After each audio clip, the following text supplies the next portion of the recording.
എല്ലാവരും നിങ്ങളെ ബെഡ്റൂമിൻ്റെ കാഴ്ചകളിലേക്ക് കൂട്ടിക്കൊണ്ടുപോകും. അപ്പോൾ ഞാൻ ഇന്നൊരു ബാത്റൂമിൻ്റെ കാഴ്ചകളിലേക്കാണ് കൂട്ടിക്കൊണ്ടുവന്നത്.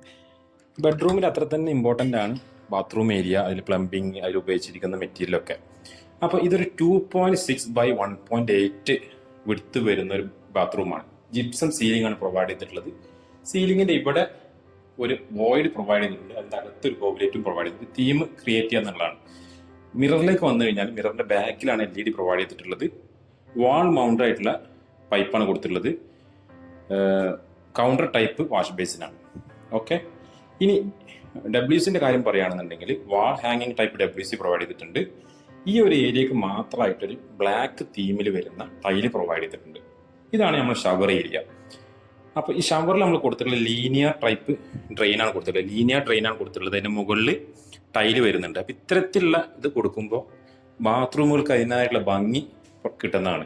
ഡോറായിട്ട് നമ്മൾ WPCയിൽ വൈറ്റ് പെയിന്റ് അടിച്ചിട്ട് ഡോറാണ് കൊടുത്തിട്ടുള്ളത്. ഇനി ഒരു പ്ലംബിങ്ങിൻ്റെ ടിപ്പും കൂടി ഞാൻ പറഞ്ഞുതരാം.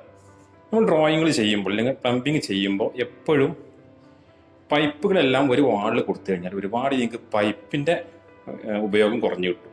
അപ്പോൾ അത് കോസ്റ്റ് കട്ടിങ്ങിനും കൂടെ ഹെൽപ്ഫുൾ ആണ്. അപ്പോൾ ഇത്തരത്തിലുള്ള യൂസ്ഫുൾ വീഡിയോസിനായിട്ട് നമ്മൾ പേജ് ഫോളോ ചെയ്യുന്ന കാര്യം മറക്കണ്ട.